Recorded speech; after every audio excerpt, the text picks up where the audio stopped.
Hello, everyone, and welcome to Be Bold, Fierce, Unstoppable. I'm your host, Zach Lyotis. In today's podcast, we have Beate Chelette. She is the growth architect and founder of the Women's Code and designs processes, best practices, and systems for leaders who want to grow, build, and scale their business and achieve measurable results and profits they can count on. Beate is one of 100 top global thought leaders in 2021 by People Hum and one of 50 most followed women entrepreneurs by Huffington Post. She's the author of the #1 international award-winning Amazon bestseller, Happy Woman, Happy World, How to Go From Overwhelmed to Awesome, a book that corporate trainer and best-selling author Brian Tracy calls a handbook for every woman who wants health, success, and fulfilling career. A first-generation immigrant who found herself $135,000 in debt as a single parent, Beate bootstrapped her passion for photography into a highly successful global business and eventually sold it to Bill Gates for a multi-million-dollar deal. Welcome, Beate, to the show. Thank you so much, Zach, for having me. I'm looking forward to being bold, fierce, and unstoppable. Yes, well, I think you already have all those attributes. Anyone that sells their business to Mr. Gates for a multi-million-dollar deal, you are exactly bold, fierce, and unstoppable. So thank you for being here. My pleasure. That is beautiful. So what is the growth architect and the women's code all in one? So the growth architect is my tag, if you so want to, because in my brain and the way my brain works is that it can't help itself but spit out systems, processes, process mapping. It's just super easy for me. So I help people that are really wanting to map out their path to their own growth, primarily in business and with their own entrepreneurial enterprises, on how do you get to that goal. And so I've developed a process called the 5-Star Success Blueprint. And as the growth architect, I design these kinds of strategies, blueprints for anybody who is really a visionary or leader and is here to make an impact. So, one of the differentiation factors I always think is, and I bet Zach, you've seen this 1,000 times, people that are doing the business coaching or the business consulting, they'll drive around in the fancy Ferraris and, and show the cars in the garage and the jewels and the diamonds dangling. I'm not really interested in any of that. For me, it is about making an impact. I believe that I work with people that have been activated, and you would understand this probably better than anyone else I've ever spoken to. Absolutely. I'm not about that silver spoon either. I don't care what kind of a car you drive. I don't even care about the house you rented to take your pictures in either, because I know that there's a lot of that stuff going on in the world of business and marketing, and pick me because I have the Ferrari or have the Lamborghini or I have the big house. Kudos to all those that love that, but that is not a selling feature for me at all. I'm more of those that do it with heart and do it with impact and actually are humbled about it. And there's humbled people that have a lot of, beautiful things, but at the end of the day, you could tell a person just through their energetic frequency and how they show up at the end of the day. So I love that you said that, because it's not really about the cars or the houses or the cottages at the end of the day. It's really about creating impact in the world. Yes, exactly. And not that there's, as you said, anything wrong with having a nice car. I do like driving a nice car, and I do like flying in front of the plane and driving in the back of the car if you so want to. But ultimately, I believe that the measure of success in my world, and probably in yours too, is measured by impact.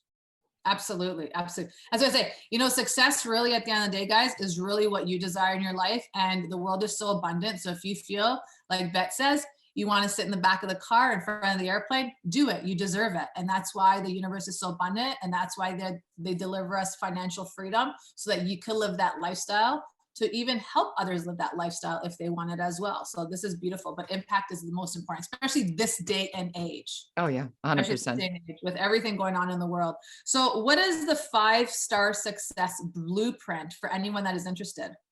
So the 5-Star Success Blueprint is the system that I've developed after, and I've done thousands of business models and developed structures.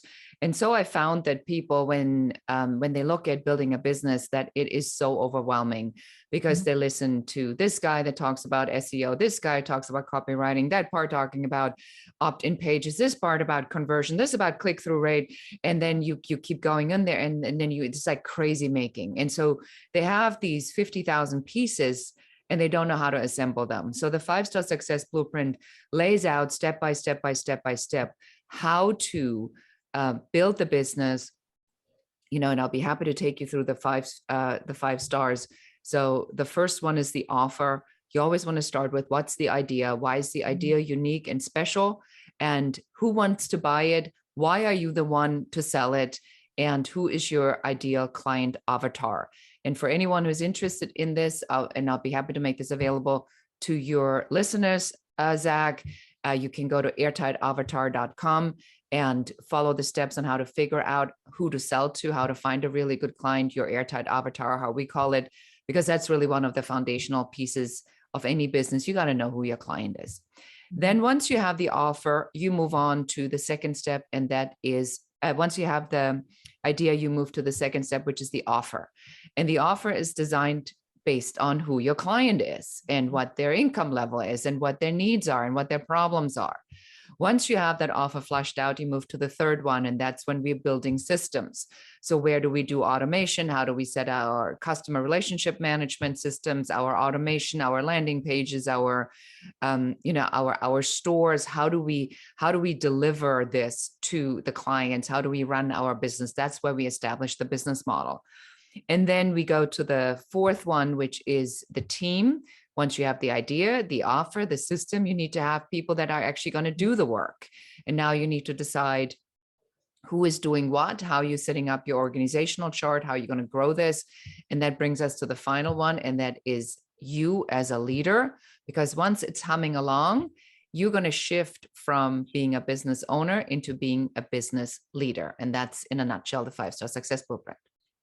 I love that. So for anyone that's starting the business though, right off the bat, would you go throughout this whole process, the idea, the offer, the system, and then would you go into them building a team right away? Or would you wait for a short period of time until they build the revenue, until they build that momentum and then get the team?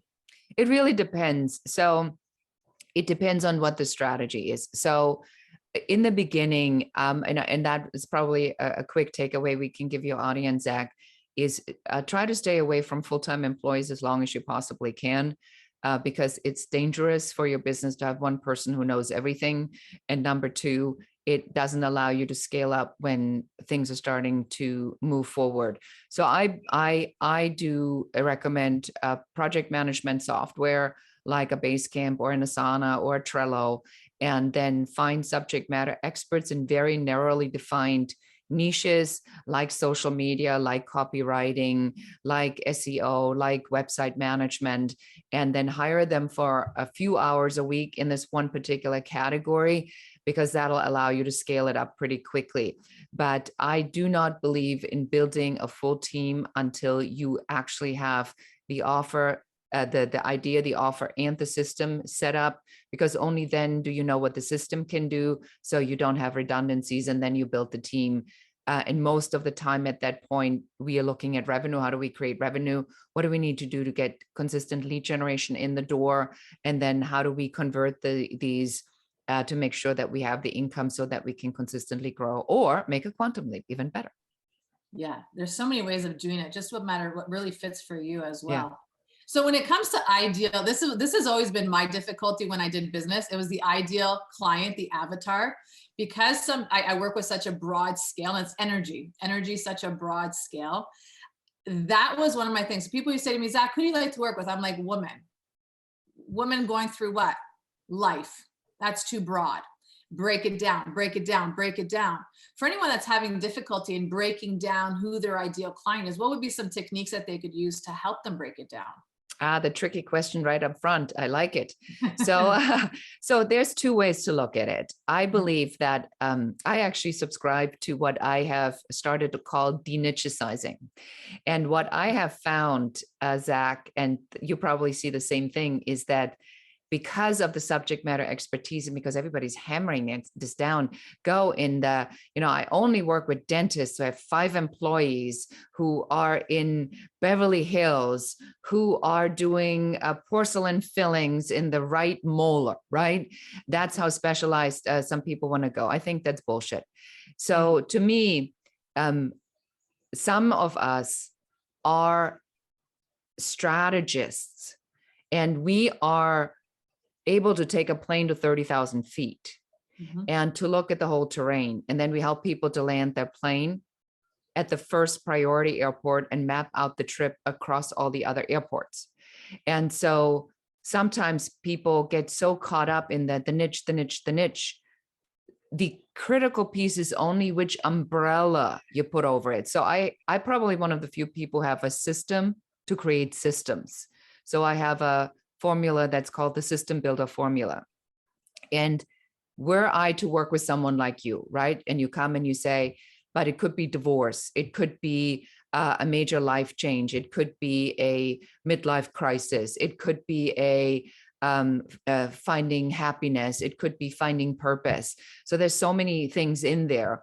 And then you and I would work together, and then I would probably arrive, and I'm riffing here, just playing off your energy. I probably would go and give you an umbrella that's a transformational consultant or advisor or strategist or coach, whatever resonates with you, so that we have one umbrella and we say that anyone you work with is somebody who seeks a significant transformation to impact and meaning. Now we suddenly have an umbrella, right? So it doesn't matter on whether you are a man, a bold man who is 60 years old, who just recovered from cancer and can't live like this anymore, or a woman who's 40 years old, who has 3 kids and went through the horrible divorce, who is now needing to figure out, what the heck am I going to do with the rest of my life that makes me happy?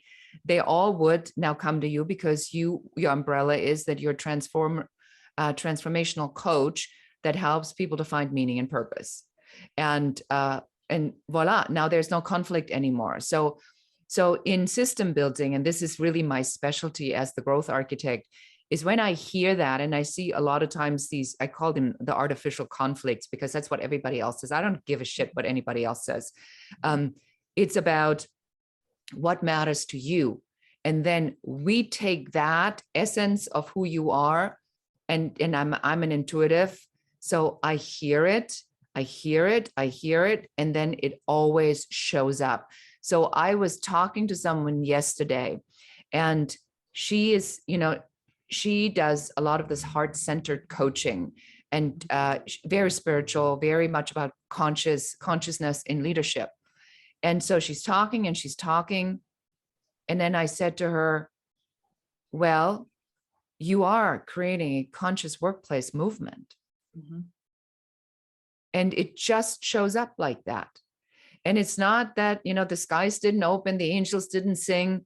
It just shows up. And then I hear it.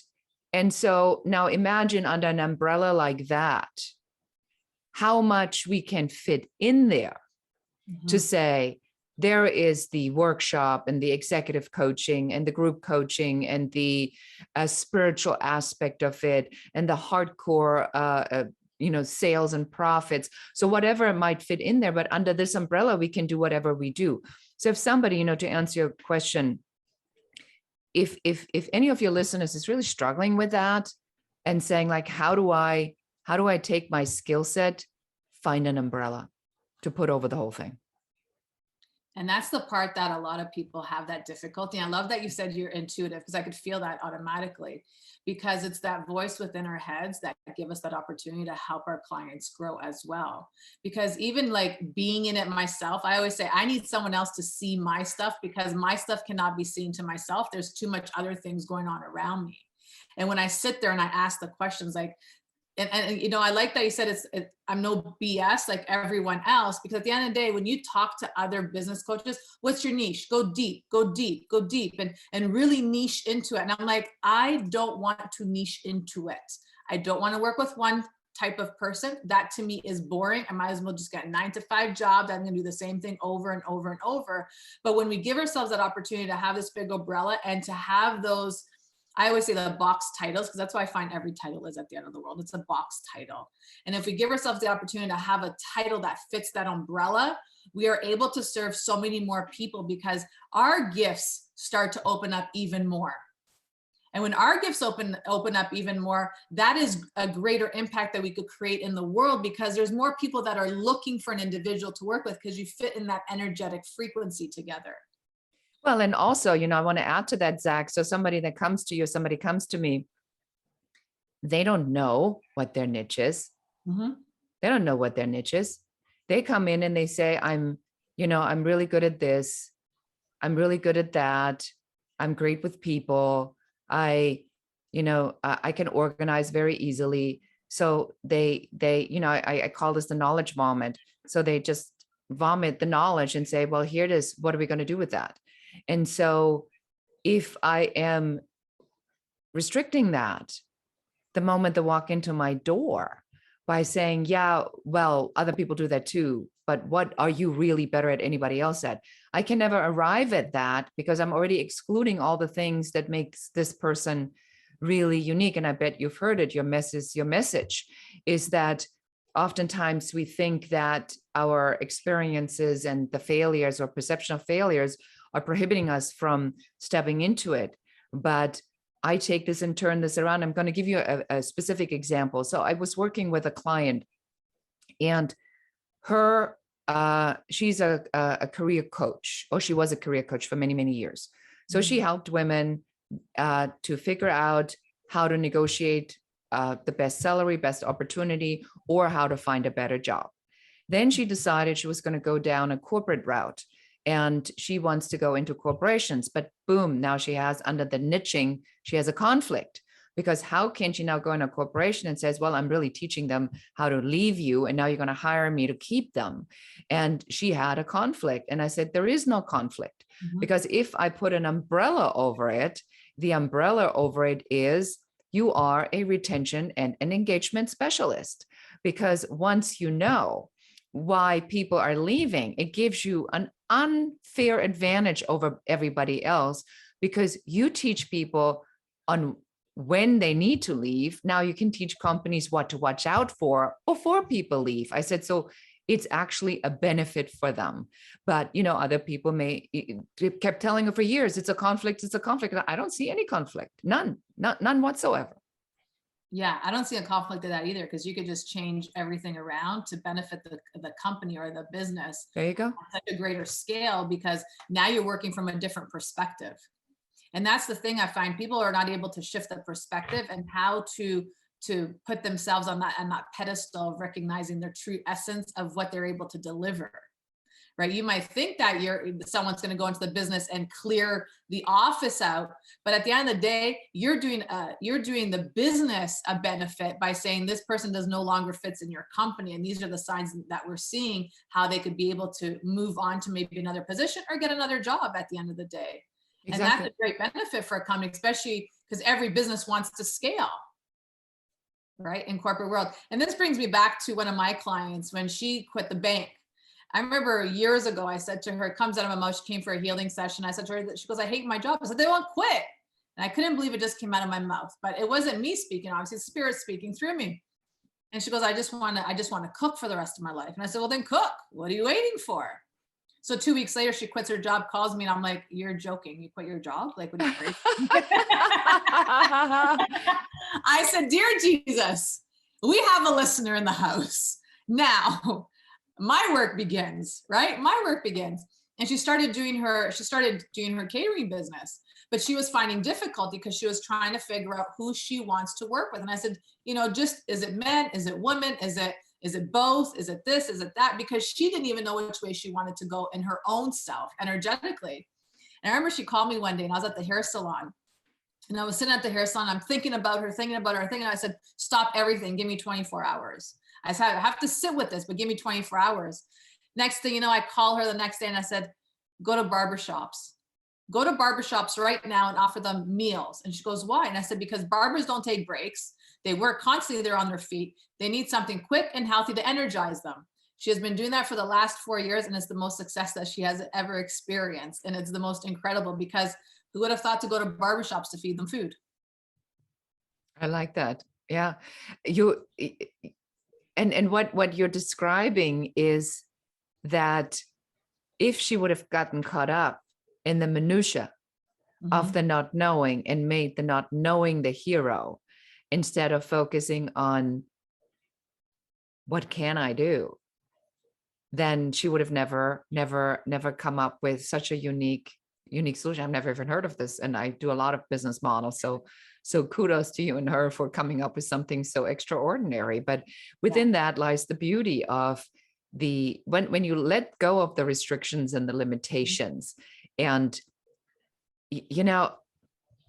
sometimes, Zach, the crap that comes out of people's mouth is really extraordinary. I had another client this morning who said to me, she's about to work with one of the largest companies in the world. And then she had a well-meaning friend. And I'm sure you know where I'm going with that. And the well-meaning friend says, well, if you work with such and such company, then such and such can happen. And you got to be really careful and you got to watch out, and they're going to steal your business and they're going to take advantage of you and they're not going to pay you. And this whole disaster scenario of something that hasn't even happened. And I said to her, I said, I want to punch people like this in the nose. God, I love you. It's so true. Because what is the freaking point of having such garbage come out of someone's mouth?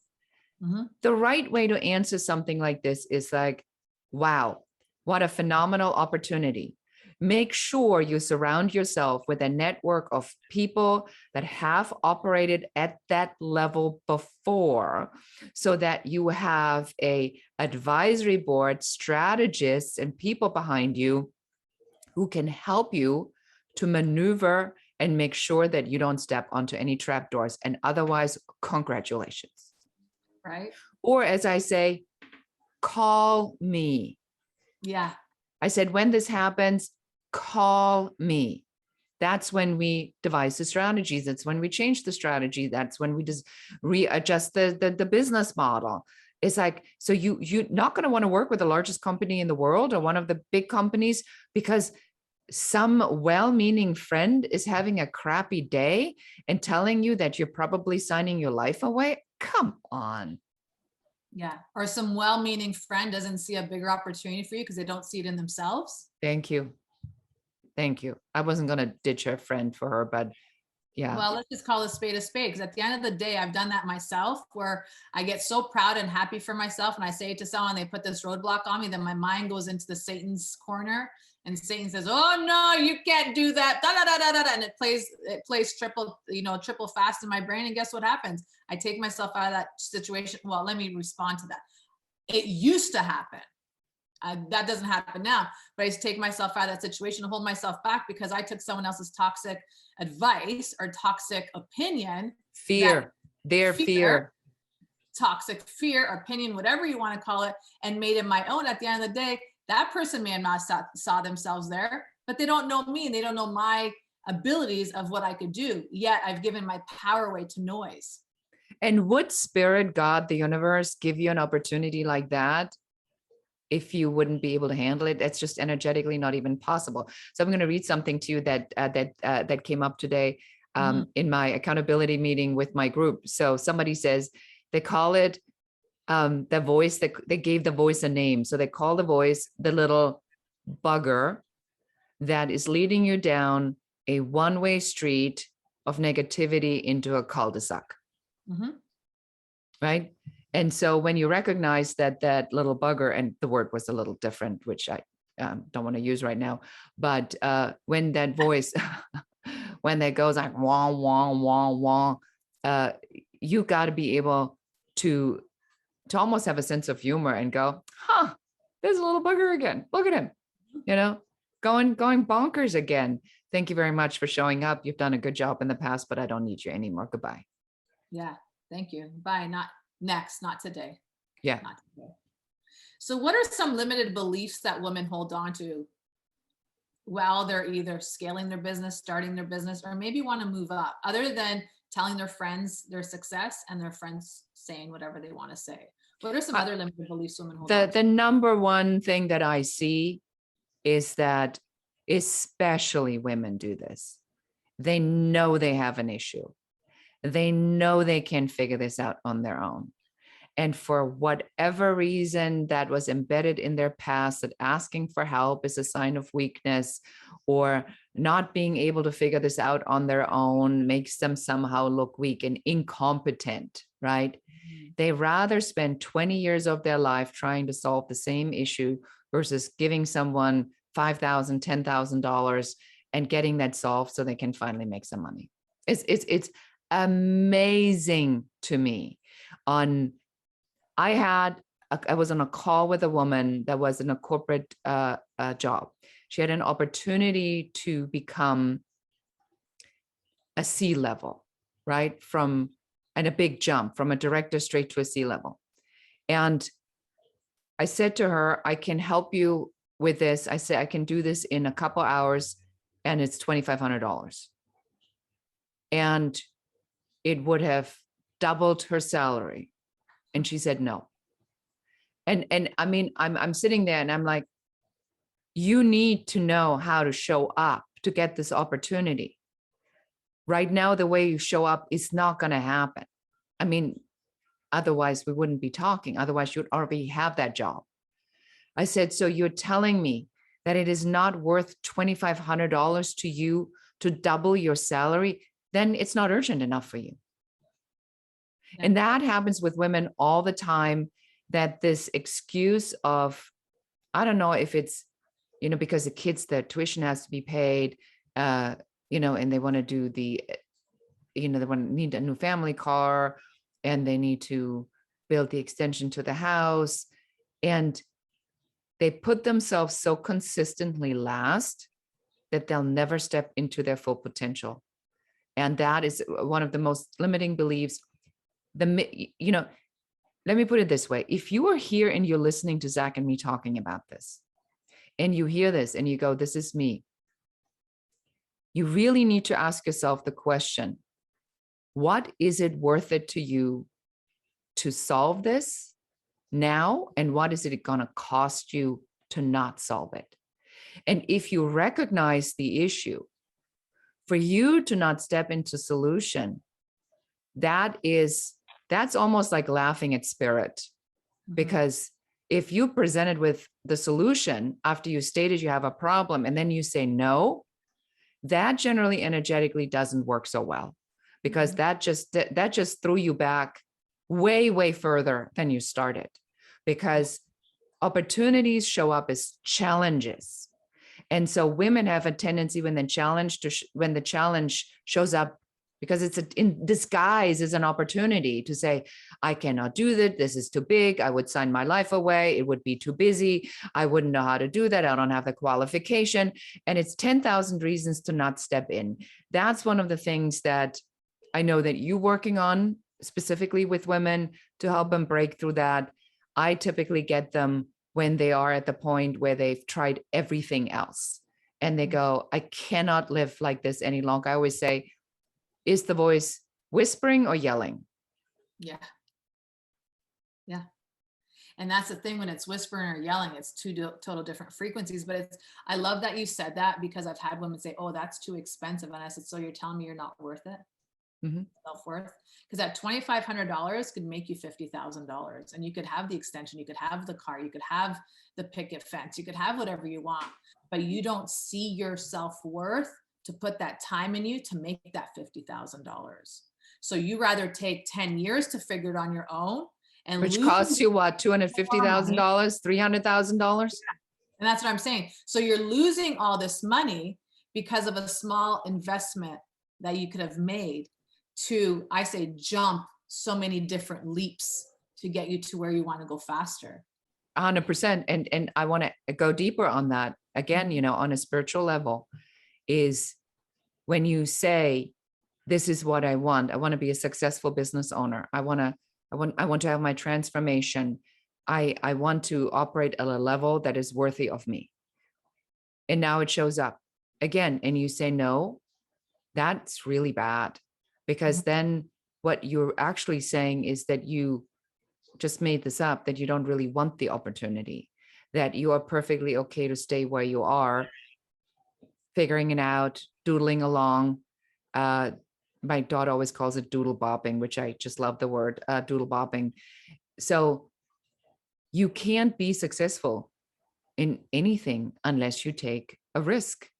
And the risk comes because you said you were going to do that. And so, I went very deep into mindset work a year ago because I did a lot of women in leadership work. And then COVID came, and what women in leadership conferences? There aren't any. I mean, who is even talking about this right now? We have different other problems. So I had two choices. I either could sit, and I did throw myself maybe a short pity party there for a moment to say, wow, why is this happening to me? I finally got to the point, and now it's all gone, and it virtually stopped overnight. Or I can say, well, if I really believe that I'm here to make an impact, which I truly, truly, firmly believe from the bottom of my heart, that I'm here ultimately to help define what women leadership is. But now suddenly that door is closed. So I can either blame spirit and say, how dare you take this away from me? Or I say, wait, what? So what is the way then that gets me there? Because clearly it's not this one. So why is this door closing? So what's the bigger opportunity? And what dawned on me, and that was really interesting, and I did a lot of work on my anger and my frustration. Obviously, I lost my whole business again, rebuilding it like crazy this year. And I got to the point where I said, well, what does the world really need right now? Mm-hmm. The world really doesn't need somebody to say, women are this, men are that, Black people are this, brown people are that, Asian Pacific people are that. I think there's enough of that already out there. Mm-hmm. And look where it gets us. It gets us into the cancel culture, where somebody who's brown looks at somebody who's Black, who's looking at somebody who's Pan-Pacific, looking at somebody who's white, if somebody's looking at a man as a woman, and everybody's pointing finger at everybody and saying, you are not perfect. I got news for you. None of us is. So I looked at this and said, if I believe that God's spirit put me here for a purpose, then what's the larger job? What's the bigger opportunity? And then it dawned on me, it is about, how do I unify that? How do I bring everybody together so that we can stop this insanity? And so the women's code now didn't, as it continues to exist, morphed from its stand alone as part of a larger system. Mm-hmm. Now it's one component, because now we have the men's code that we acknowledge and the women's code. Mm-hmm. Now we're defining both, because what happens when we don't acknowledge that men have a part? Mm-hmm. We run into resistance, passive aggressiveness, violence, threats. And that doesn't really work, especially if most of the decision makers are men. Mm-hmm. So we have to figure out how to acknowledge and then establish what we are, and then find a way to combine it, then remove the label so that everybody can operate in it. And so if I talk about it like that, isn't that a much better way to look at it? A much more inclusive, much more beautiful way to say, oh my God, there's a bigger idea that benefits everyone in their own way. And isn't that the end result we're really all striving for? Instead of niching, tying it back to what you said about earlier, who do you work for? Do you work with? Well, with women who need to step into women leadership. Well, I work with women who need to step in their women leadership, and visionaries and leaders who understand this concept of conscious or situational leadership is really something we all need to work on to get to the point where we really want to get to. Well, and now I have my oh shit moment where I go, seriously, that's what you want me to work on? I love that you said that, because, I started this new podcast channel in August 1st. I opened this one up, and I remember I said to Spirit, I said, there is a I know what you guys want me to do. I know when you say that we ask for something and then we don't go for it, it's almost like saying to the universe, no, I want something else. But you just ask for that. I know, but I don't want it like that. Give it to me the way I want it. Well, the universe is not going to give it to you the way you want it, because they want to see how much and how bad you want it. at the end of the day. So here I was last year. I had my own anger issues. I was horizontal on my couch. I felt the collective energy. I'm bawling my eyes out. I'm doing this research. I'm falling into the depths of what's happening in the world. So I don't subscribe into what's happening in the world anymore. It's not my frequency. I don't care. If I go there, I'm either cracking up jokes or crying, one or the other. So this year I was like working on so many things and everything was breaking down. Nothing was working. I lost thousands of dollars. Well, I didn't lose it. I learned from it. So here I was now. I heard for the last 6 months, start the podcast. I don't want a podcast. Leave me alone. There is another podcast. Forget it. I don't want to do it again. Well, lo and behold, here I was in my meditation, in my dreams, podcast. So that's why you're here today. I'm podcasting and I love it. I love meeting amazing men. I love meeting amazing women. I love talking about everything, unification. I'm not a titles person by any means. Like I said, it's a box title. It keeps you confined in that parameter. So then here I am and I say to Spirit, I don't want to work one-on-one with people. What do you want to do? I want to do this. Great. Who do you want to work with? Those that are going through difficulty. Well, great. Your mess is your mastery. You went through depression. You've been researching depression for the last year and a half. You've cried for people that go through depression, and you pray for people that go through depression. It's time for you to have a mental health summit. You must be crazy. I've never done a summit before. How am I going to do that? Well, figure it out. No problem. I need people then. I started going out there. I reached out to a couple of people. I got a whole lot of people. I spoke to one of my business coaches. He says, yeah. I said, how much is it going to cost me? He says, Zach, seriously, I'm just going to do it because I like you. Perfect. Helps me out. Universe alignment. This is what I call pure universal alignment at the end of the day. So then I'm putting this whole summit together. Someone goes, what's the difference between your summit and someone else's summit? I go, I don't know. I've never been to anyone's summit. I've never performed at anyone's summit. I've never been a speaker at anyone's summit. I don't know what the difference is other than we're talking about spirituality meets mental health. I've never heard of anyone doing that. This is not textbook. This is about teaching people energy. Mm-hmm. That is my genius zone. I love energy. I've been doing it since I was 3 years old. Here we go. So then all this stuff starts rolling through, right? You're having that holy shit moment. I don't know if I could do this. Yes, I can do this. You know what? I'm not in Satan's corner anymore, whatever you want to call it, the doodling, hoodling stuff. At the end of the day, I'm not there. I reach out to some of my podcast hosts and I say to them, hey, do you guys want to be at the summit this year? And they're like, oh my God, I'd love to be there. Hey, this is getting easier. Done deal. And then I can actually talk to someone the other day and she goes, Zach, I've been in so many summits. Do you need help? I said, yes, great. Now I have someone that's doing that. This is pure alignment. And when we say yes to what we want in life, it just happens automatically. But the best part, and I've said this in different podcasts before, when I was going to get back into podcasting, I put a call out to a group on Facebook of 500,000 women, asking women to be on my podcast. Let me tell you, I got crickets. Not one person applied to be on my old podcast. I wasn't going to start Be Bold, Fierce, Unstoppable. I was sticking to Unfuck Your Mind because I loved that name, Unfuck Your Mind. But crickets came out of that one. And then I looked up in the sky and I said, you want me to do this shit? It needs to be easy. I know God does not work hard. I know I don't have to break down walls to get people. Make this happen. The next day I got an email saying, hey, you looking for guests? Join this group. I said, all right, God, all right, universe, all right, homies, let's join the group. And the rest is history. Yeah. And isn't it interesting because that name in some sort of variation is now a very successful podcast for someone else who has a very different approach than you do. So I think sometimes you're absolutely correct is, and maybe one of the things to really pay attention to, easy doesn't mean it's not going to be no work. Exactly. Oh, there's work. Yes. Easy mean the opportunities coming to you. Yes. But it doesn't mean that you're just going to sit there with a bag of potato chips watching the Netflix show and it magically gets done. You ask for it, it shows up. That's the easy part.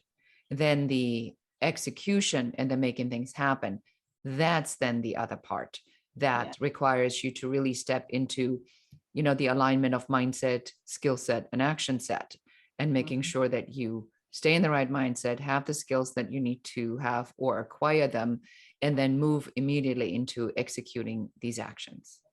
And I love that you said that, because people might take it as, oh, it's easy for her, she's not doing anything. Oh, no, no, no. There's time, I sat here last night until 10 o'clock because this month's just blew up. I mean, it's like everybody I've ever spoken to that it's like as the vibration shifts and you've been trying to get into that and do that and facilitate that. And suddenly it's all coming out of nowhere, seemingly nowhere. But these are people you've been in touch with, you've spoken to, and then you go like, yeah, whatever, they are not ready for it. And now they're already all at the same time. And I don't think I've ever done this much one-on-one work on the really intense system building piece, which I only launched like 3 months ago, right? Because that was one of those things, because we're talking about spirituality and stepping into it. So for me, it was so easy to see everybody's specialty or formula show up that I just had written it out on like 3 pages. And in addition to what I was doing, I was giving it to them and say, here, figure it out. But that's how you do it. And then they couldn't do it. And I was so surprised that they really didn't understand how easy that was. And then I talked to a friend and she says, I want you to do that for me. And so I created a whole program around it. And people walk out here and they close $100,000 deals the next day just because they know how to position it. Because they, like very much like they put the umbrella over it. And once you put the umbrella over it, everything falls into place. And now all it needed was this one piece, the final piece. And then, and so did I plan to work this hard? Well, not really, but I also understand that when I ask for this opportunity, opportunity comes, I better be showing up and I better be doing this at 100%. Yeah. Because that's the only way for me to figure out how I need to scale it to the next level. So now the mindset shift then is, if it is too much work to do one-on-one, the logical next step is, how do I do the one-to-many and how do I launch it and when do I launch it? Yeah. There's so many different steps and there's so many different mind shifts that you take along the way every time you move up the ladder. And that's the thing. If you're not shifting your mindset, you're holding yourself back. If you're not seeing your value that you bring to yourself and to the universe, you're holding yourself back. If you don't see your self-worth on earning more finances or investing in yourself, that's the most important part. The receiving of more finances will always show up, because once the universe sees you that you're investing in yourself, regardless if it's money, time, patience, hiring people, that's investing in yourself. And when the universe sees that, opportunity and doors open up. I feel like I don't even like saying doors, because it's really gates. When the universe takes charge, it's gates, it's mentions, it's everything that shows up.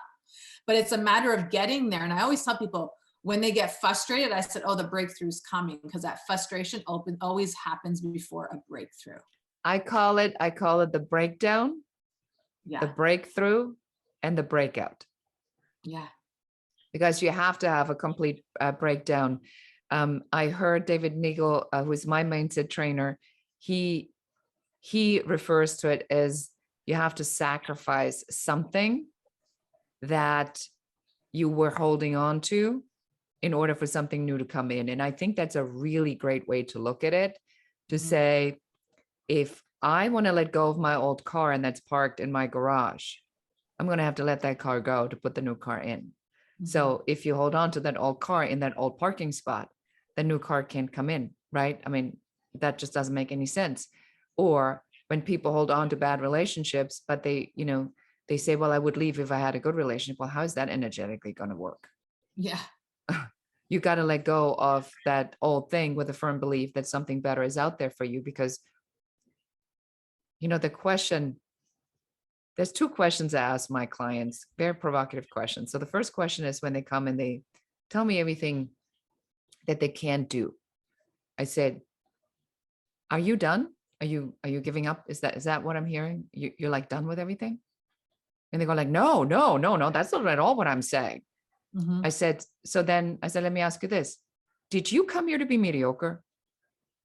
Mm-hmm. And then they get really flustered. Yeah. Because, I mean, the chances that you are here are so minuscule in the great scale of biology and science. For you to be that manifestation of that person right now at this time are so stacked against you that if you're here and you're telling me you're mediocre, you're really doing yourself a disservice, because everybody's here must have a purpose. I mean, what would be the point otherwise? Yeah. It's just a matter of figuring out what your purpose is and Yeah. being fully aligned with yourself, right? And that's where a lot of people find difficulty, because it's the fear of getting uncomfortable and getting naked with yourself. And it's more comfortable to sit in that mediocrity. It's more comfortable to sit in that complaining. And that's what it comes down to when it comes to business, when it comes to growth, when it comes to scaling, when it comes to all that. The reason I find a lot of people don't move up, and I went through this myself, and that's why I'm able to speak about it, is because it's that next level of mindset, that next level of accepting your truth, your authenticity, right? And when you start accepting it, you start realizing there's a bigger picture for you. Yes, you're absolutely right. And that seems to be very difficult for a lot of people to step into that next level because they, for some reason, don't believe it. Yeah. I can't believe we're almost at the end of this show. I could talk to you for another 10 hours, and I still didn't even ask you half of the questions that came, because this is such a flowing, energetic conversation that we're having here at the end of the day. Wow. I can't believe that an hour has already come. I know. I was just looking at this and I just sent a text to my next one and said, I'm going to be a few minutes late, but that's just what happens when you are, when you do what you're supposed to do, is you focus fully and completely to where you are right now and not try to be anywhere else. But that way, it's like, what happened to this hour? I know. And I looked and I'm like, wow, it's been an hour and I still have so many questions to ask her. But at the end of the day, I just want to ask you one question before we go, because I know you're a busy woman and you have to do your work. But what is some advice that you could give a woman that's in that transitional phase, that maybe she wants to quit her job and start her own business? What is some advice you could give her? I definitely would want to say is that you got to make very, very sure that you are clear what it is that you want to achieve. Because women oftentimes have a tendency to wait until the pressure is so high, until they don't give themselves a choice other than to go in with a sword and then everything falls to pieces. And then the painstaking reassembly begins. I rather have women really come up with a plan. Mm-hmm. So start the education, do the double work now. And, go listen to online courses, listen to a ton of podcasts about how to be successful, find people that are doing what you want to do. So that way you can step into that with knowing what's awaiting you. And then you make a conscious decision. But don't wait until you don't have a choice, because that's a much harder path to put it back together. I think, gaining as much information as you possibly can now to get clear on where you want to go is probably the best advice I can give you. Yeah. So have a path, a clear strategy from leaving your career into starting your business, your entrepreneurship, your brick and mortar, whatever it may be. It's really about having that plan and having those strategic steps to get you from point A to point B. Yes. And building the strategies, building maybe the team of one or two. You don't need that many at the beginning, because you just need to build the whole system. And if you're like me and technically challenged, you need someone to build that system, because my brain does not work that way. Thank 100%. You so much for being on the podcast. This has been incredible. Like I said, I could talk to you for another 10 hours and just flow with you and have a good time with you. It's so amazing. Thank you so much for having me. This is incredible. Thank you everyone for listening. In order to get a hold of Miss Beate Chelette, all of our information is going to be in the show notes below. If you are looking for an umbrella to put your uniqueness into, give her a call, connect with her, and see where you could go in this beautiful time that we're living in, that is pure expansion, pure awareness, and pure abundance. When you open up your heart to recognize the truth of who you are. Also join us in the private Facebook group, the Empress Hangout, where we have all our conversations there. It is a safe place for you to open up and express yourself. Like us on Instagram. Don't forget to leave us a comment below and tell us your aha moments and your takeaways. Until next time, have yourself a great day. Bye for now.